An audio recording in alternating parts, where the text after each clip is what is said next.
Gus Maksum, sang pendekar Pagar Nusa.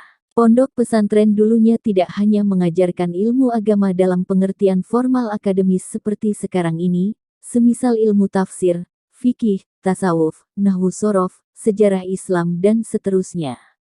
Pondok pesantren juga berfungsi sebagai padepokan, tempat para santri belajar ilmu kanuragan dan kebatinan agar kelak menjadi pendakwah yang tangguh, tegar dan tahan uji.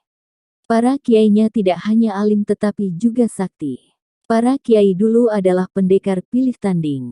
Akan tetapi belakangan ada tanda-tanda surutnya ilmu bela diri di pesantren. Berkembangnya sistem klasikal dengan materi yang padat, ditambah euforia pembentukan standar pendidikan nasional membuat definisi pesantren kian menyempit, melulu sebagai lembaga pendidikan formal. Para ulama pendekar merasa gelisah.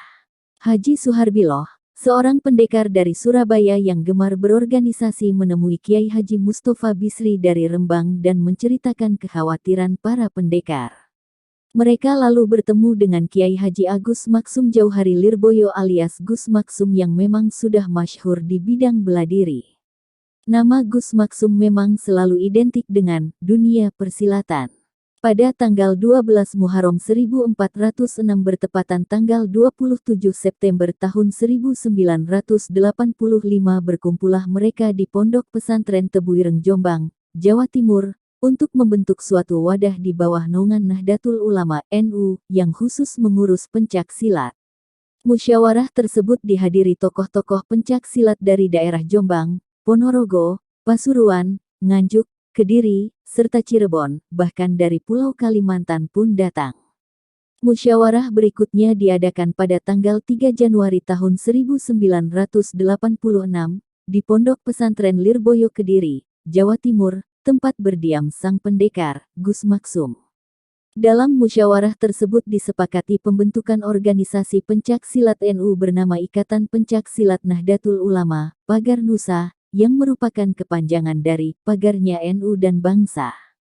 Kontan para musyawirin pun menunjuk Gus Maksum sebagai ketua umumnya. Pengukuhan Gus Maksum sebagai ketua umum Pagar Nusa itu dilakukan oleh Ketua Umum PBNU Kiai Haji Abdurrahman Wahid dan Rais Am Kiai Haji Ahmad Siddiq.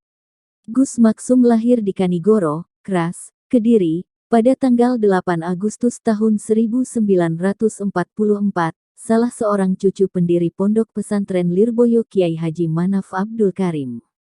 Semasa kecil ia belajar kepada orang tuanya Kiai Haji Abdullah Jauhari di Kanigoro. Ia menempuh pendidikan di SD Kanigoro, 1957, lalu melanjutkan ke Madrasah Sanawiyah Lirboyo, namun tidak sampai tamat. Selebihnya, ia lebih senang mengembara ke berbagai daerah untuk berguru ilmu silat, tenaga dalam, pengobatan dan kejadukan dalam Antologi NU, terbitan Eleten Halista Surabaya. Sebagai seorang kiai, Gus Maksum berperilaku nyeleneh menurut adat kebiasaan orang pesantren. Penampilannya nyentrik, dia berambut gondrong, jenggot dan kumis lebat, kain sarungnya hampir mendekati lutut, selalu memakai bakiak. Lalu, seperti kebiasaan orang-orang jaduk di pesantren, Gus Maksum tidak pernah makan nasi alias ngerowot. Uniknya lagi, dia suka memelihara binatang yang tidak umum. Hingga masa tuanya Gus Maksum memelihara beberapa jenis binatang seperti berbagai jenis ular dan unggas, buaya, kera, orangutan dan sejenisnya. Di kalangan masyarakat umum, Gus Maksum dikenal sakti mandaraguna. Rambutnya tak mempan dipotong, konon hanya ibundanya yang bisa mencukur rambut Gus Maksum. Mulutnya bisa menyemburkan api, punya kekuatan tenaga dalam luar biasa dan mampu mengangkat beban seberat apapun, mampu menaklukkan jin, kebal senjata tajam, tak mempan disantet, dan seterusnya. Di setiap medan laga, dalam dunia persilatan juga dikenal istilah sabung, tak ada yang mungkin berani berhadapan dengan Gus Maksum. Dan kehadirannya membuat para pendekar aliran hitam gelagapan. Karisma Gus Maksum cukup untuk membangkitkan semangat pengembangan ilmu kanuragan di pesantren melalui Pagar Nusa. Sebagai jenderal utama, Pagar NU dan Pagar Bangsa, Gus Maksum selalu sejalur dengan garis politik Nahdlatul Ulama. Namun dia tak pernah terlibat politik praktis, tak kenal dualisme atau duifungsi. Saat kondisi politik memaksa warga NU berkonfrontasi dengan PKI, Gus Maksum menjadi komandan penumpasan PKI beserta antek-anteknya di wilayah Jawa Timur, terutama Karesidenan Kediri. Ketika NU bergabung ke dalam PPP maupun ketika PBNU mendeklarasikan PKB, Gus Maksum selalu menjadi jurkam nasional yang menggetarkan podium. Namun dirinya tidak pernah mau menduduki jabatan legislatif ataupun eksekutif.